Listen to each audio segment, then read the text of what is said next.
विनायको विघ्नराजो गौरीपुत्रो गणेश्वरः स्कन्दाग्रजो व्ययः पूतो दक्षोऽध्यक्षो द्विजप्रियः अग्निगर्भच्छिदिन्द्रश्रीप्रदो वाणीप्रदो व्ययः सर्वसिद्धिप्रदः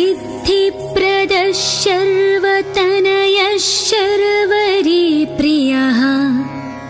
सर्वात्मकः सृष्टिकर्ता देवोऽनेकार्चितः शिवः शुद्धो बुद्धिप्रियः शान्तो ब्रह्मचारी गजाननः द्वैमात्रयो मुनिस्तुत्यो भक्तविघ्नविनाशनः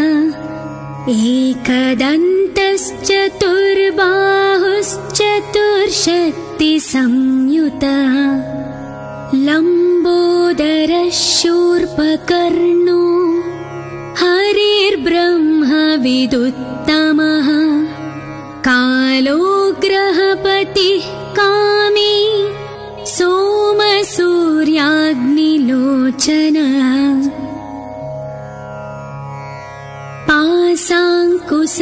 पाशाङ्कुशधरश्चण्डो गुणातीतो निरञ्जनः अकल्मषः स्वयं सिद्धः सिद्धार्चितपदाम्बुजः बीजपूरफलासक्तो वरदः शाश्वतः कृती द्विजप्रियो वीतभयो गदी चक्रीक्षुचापधृत् श्रीदोज उत्पलकरः श्रीपतिस्तुतिहर्षितः कुलाद्रिभेता जटिलः कलिकल्मषनाशनः चन्द्रचूडामणिः कान्तः पापहारी समाहितः आश्रितश्रीकरः सौम्ये भक्तवाञ्छितदायकः शान्तः कैवल्यसुखदः सच्चिदानन्दविग्रहः ज्ञानी दयायुतो दान्तो ब्रह्मद्वेषविवर्जितः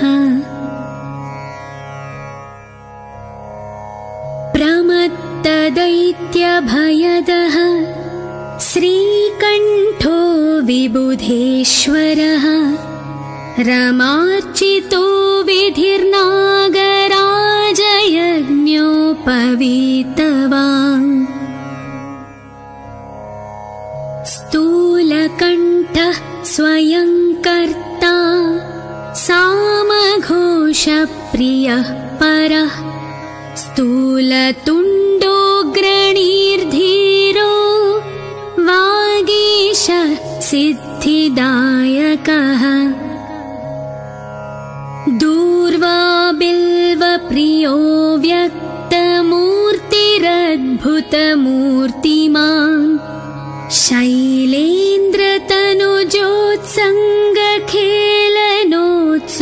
शैलेन्द्रतनुजोत्सङ्गखेलनोत्सुकमानसः स्वलावण्य सुधासारजितमन्मथविग्रहः समस्तजगदाधारो मायामूषकवाहनः हृष्टः तुष्टः प्रसन्नात्मा सर्वसिद्धिप्रदायकः अष्टोत्तरशतेनैवं नाम्ना विघ्नेश्वरं विभुम् तुष्टावशङ्करः पुत्रं त्रिपुरं हन्तुमुद्यतः यः पूजयेदनेनैव भक्त्या सिद्धिविनायकम्।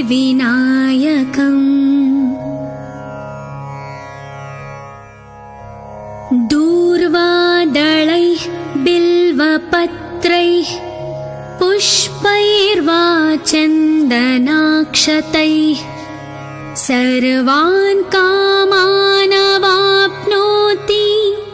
सर्वविघ्नैः प्रमुच्यते। इति श्रीभविष्योत्तरपुराणे श्रीविघ्नेश्वर अष्टोत्तर शतनामस्तोत्रम्।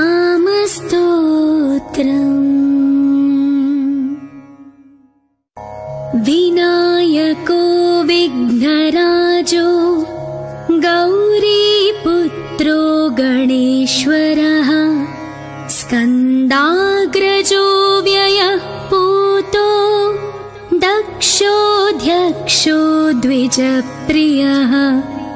अग्निगर्भच्छिदिन्द्रश्रीप्रदो वाणीप्रदो व्ययः सर्वसिद्धिप्रदः शर्वतनयः शर्वरीप्रियः सर्वात्मकः सृष्टिकर्ता देवोऽनेकार्चितः शिवः शुद्धो बुद्धिप्रियः शान्तो ब्रह्मचारी गजाननः द्वैमात्रयो मुनिस्तुत्यो भक्तविघ्नविनाशनः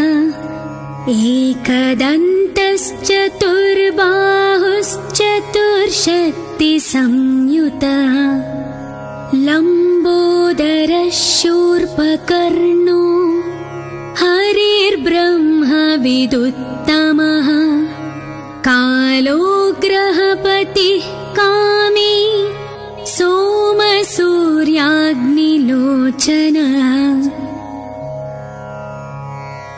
पाशाङ्कुशधरश्चण्डो गुणातीतो निरञ्जनः अकल्मषः स्वयं सिद्धः सिद्धार्चितपदाम्बुजः बीजपूरफलासक्तो वरदः शाश्वतः कृती द्विजप्रियो वीतभयो गदी चक्रीक्षुचापधृत् श्रीदोज उत्पलकरः श्रीपतिस्तुतिहर्षितः कुलाद्रिभेता जटिलः कलिकल्मषनाशनः चन्द्रचूडामणिः कान्तः पापहारी समाहितः आश्रितश्रीकरः सौम्ये भक्तवाञ्छितदायकः शान्तः कैवल्यसुखदः सच्चिदानन्दविग्रहः ज्ञानी दयायुतो दान्तो ब्रह्मद्वेषविवर्जितः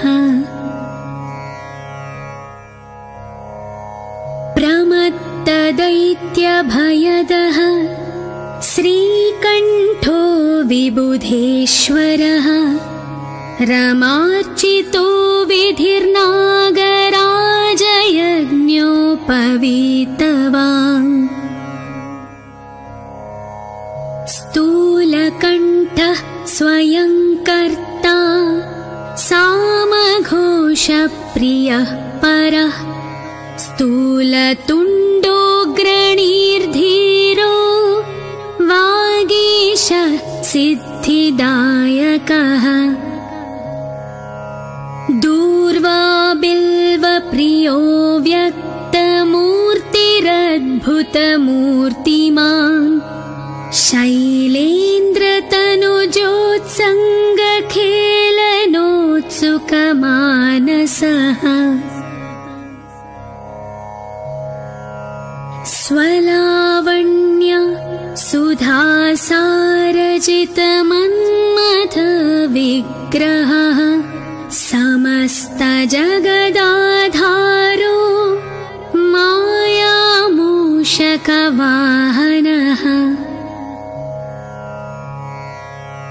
हृष्टः तुष्टः प्रसन्नात्मा सर्वसिद्धिप्रदायकः अष्टोत्तरशतेनैवं नाम्ना विघ्नेश्वरं विभुम्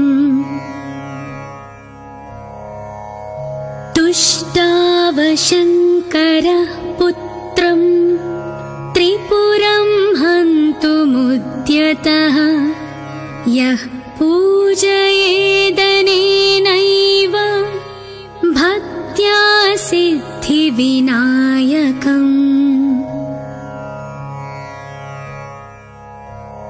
दूर्वादलैः बिल्वपत्रैः पुष्पैर्वा चन्दनाक्षतैः सर्वान् कामानवाप्नोति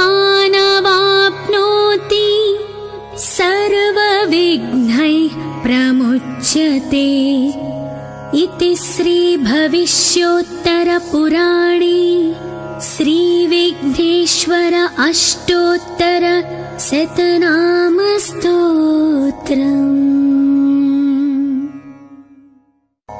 विनायको विघ्नराजो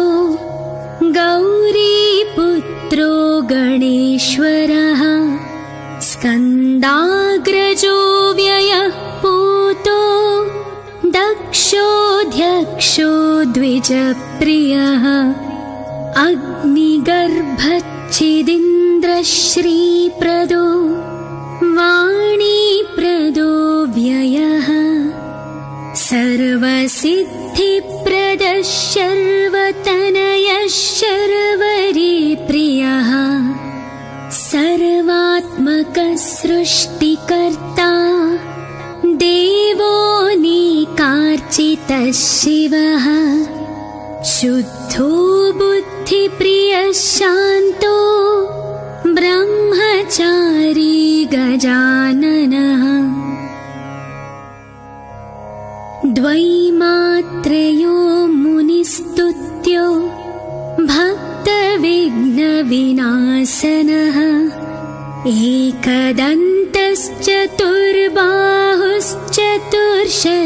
एकदन्तश्चतुर्बाहुश्चतुर्शक्तिसंयुतः लम्बोदरः शूर्पकर्णो हरिर्ब्रह्मविदुत्तमः कालो ग्रहपतिः कामी सोमसूर्याग्निलोचनः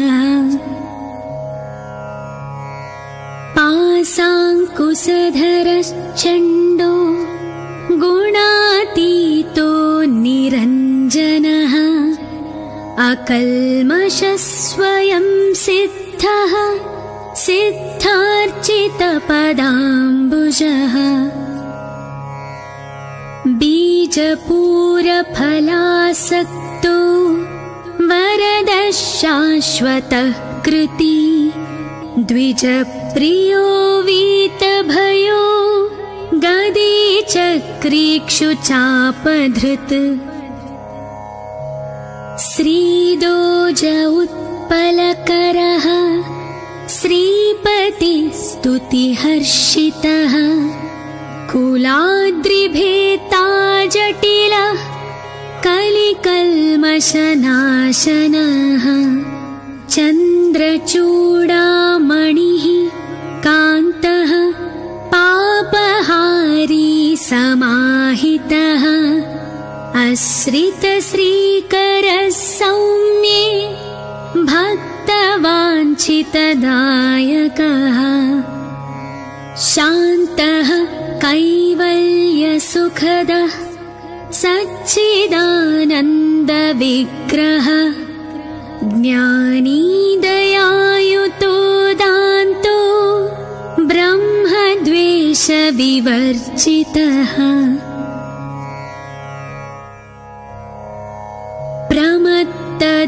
प्रमत्तदैत्यभयदः श्रीकण्ठो विबुधेश्वरः रमार्चितो विधिर्नागराजयज्ञोपवीतवान् स्थूलकण्ठः स्वयं कर्ता सामघोषप्रियः परः स्थूलतुण्डोऽग्रणीर्धीरो वागीश सिद्धिदायकः दूर्वा बिल्वप्रियो व्यक्तमूर्तिरद्भुतमूर्तिमान्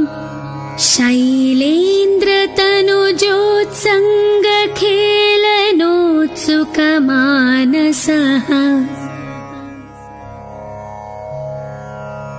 स्वलावण्य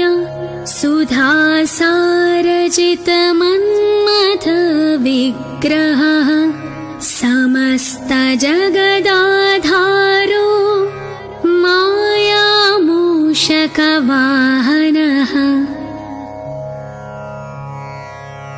हृष्टः तुष्टः प्रसन्नात्मा सर्वसिद्धिप्रदायकः अष्टोत्तरशतेनैवं नाम्ना विघ्नेश्वरं विभुम्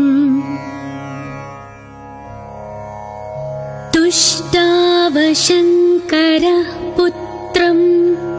त्रिपुरं हन्तुमुद्यतः यः पूजयेदनेनैव भक्त्या सिद्धिविनायकम्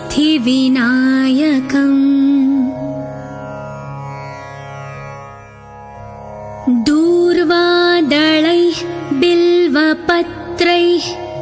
पुष्पैर्वा चन्दनाक्षतैः सर्वान् कामानवाप्नोति सर्वविघ्नैः प्रमुच्यते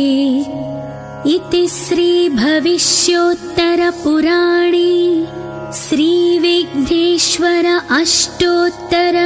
शतनामस्तोत्रम्।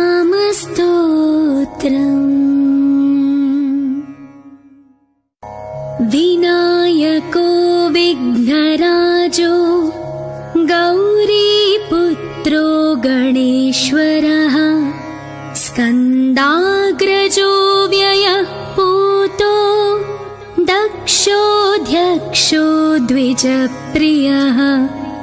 अग्निगर्भच्छिदिन्द्रश्रीप्रदो वाणीप्रदो व्ययः सर्वसिद्धिप्रदः शर्वतनयः शर्वरीप्रियः सर्वात्मकः सृष्टिकर्ता देवोऽनेकार्चितः शिवः शुद्धो बुद्धिप्रियः शान्तो ब्रह्मचारी गजाननः द्वैमात्रयो मुनिस्तुत्यो भक्तविघ्नविनाशनः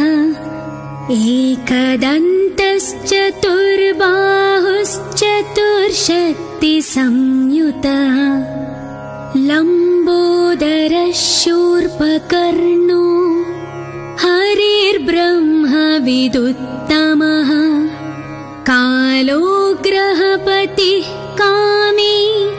सोमसूर्याग्निलोचनः पाशाङ्कुशधरश्चण्डो गुणातीतो निरञ्जनः अकल्मषः स्वयं सिद्धः सिद्धार्चितपदाम्बुजः बीजपूरफलासक्तो वरद शाश्वतः कृती द्विजप्रियो वीतभयो गदी चक्रीक्षुचापधृत् श्रीदोज उत्पलकरः श्रीपतिस्तुतिहर्षितः कुलाद्रिभेता जटिलः कलिकल्मषनाशनः चन्द्रचूडामणिः कान्तः पापहारी समाहितः आश्रितश्रीकरः सौम्ये भक्तवाञ्छितदायकः शान्तः कैवल्यसुखदः सच्चिदानन्दविग्रहः ज्ञानी दयायुतो दान्तो ब्रह्मद्वेषविवर्जितः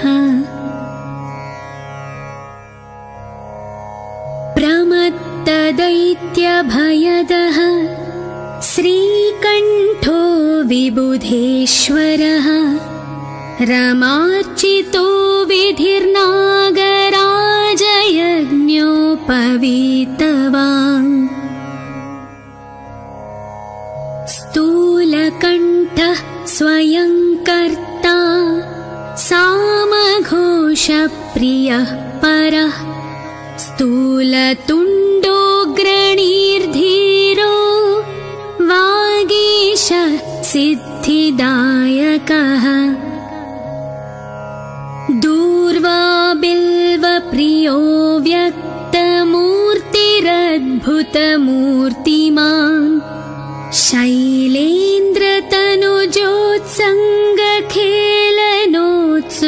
शैलेन्द्रतनुजोत्सङ्गखेलनोत्सुकमानसः स्वलावण्य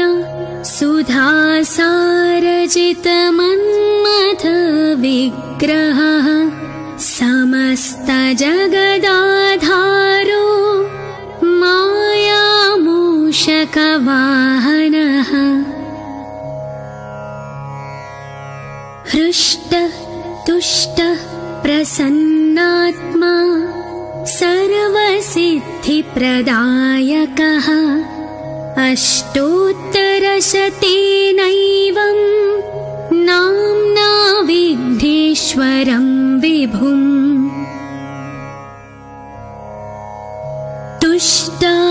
तुष्टावशङ्करः पुत्रं त्रिपुरं हन्तुमुद्यतः यः पूजयेदनेनैव भक्त्या सिद्धिविनायकम्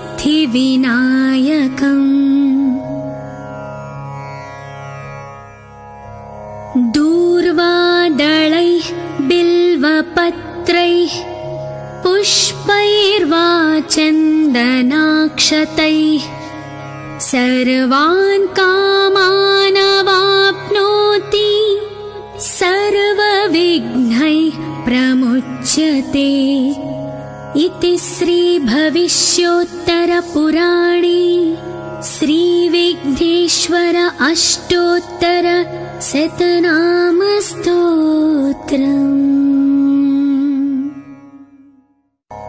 विनायको विघ्नराजो गौरीपुत्रो गणेश्वरः स्कन्दाग्रजो व्ययः पूतो दक्षोऽध्यक्षो द्विजप्रियः अग्निगर्भच्छिदिन्द्रश्रीप्रदो वाणीप्रदो व्ययः सर्वसिद्धिप्रदः शर्वतनयः शर्वरीप्रियः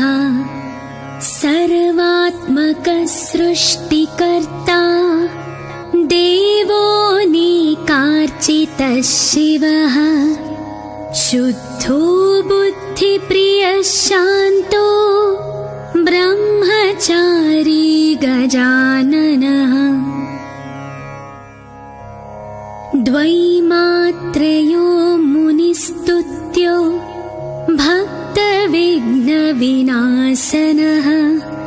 एकदन्तश्चतुर्बाहुश्चतुर्शक्तिसंयुतः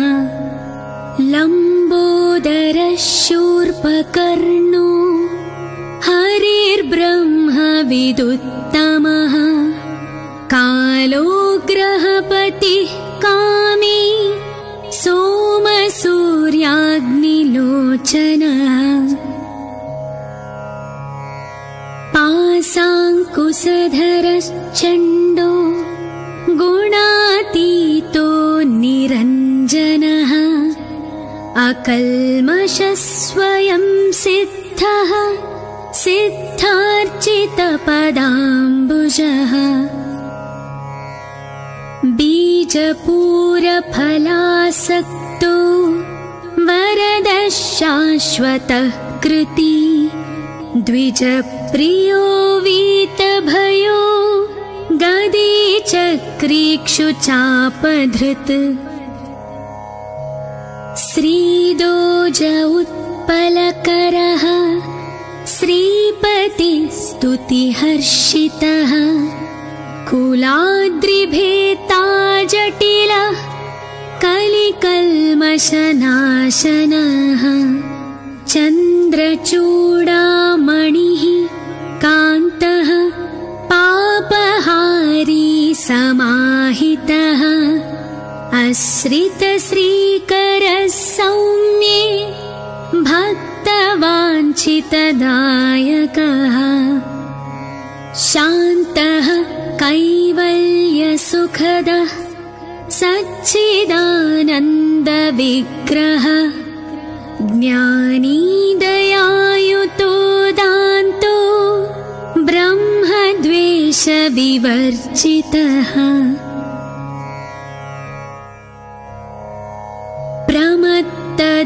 प्रमत्तदैत्यभयदः श्रीकण्ठो विबुधेश्वरः रमार्चितो विधिर्नागराजयज्ञोपवीतवान् स्थूलकण्ठः स्वयं कर्ता सामघोषप्रियः परः स्थूलतुण्डोऽग्रणीर्धीरो वागीशः सिद्धिदायकः दूर्वा बिल्वप्रियो व्यक्तमूर्तिरद्भुतमूर्तिमान्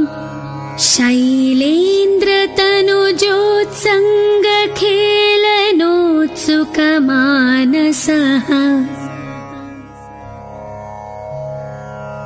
स्वलावण्य सुधासारजितमन्मथविग्रहः समस्तजगदाधारो मायामूषकवाहनः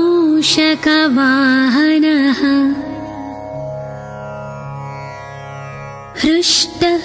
तुष्टः प्रसन्नात्मा सर्वसिद्धिप्रदायकः अष्टोत्तरशतेनैवं नाम्ना विघ्नेश्वरं विभुम् तुष्टावशङ्करः पुत्रं त्रिपुरं हन्तुमुद्यतः यः पूजयेदनेनैव भक्त्या सिद्धिविनायकम्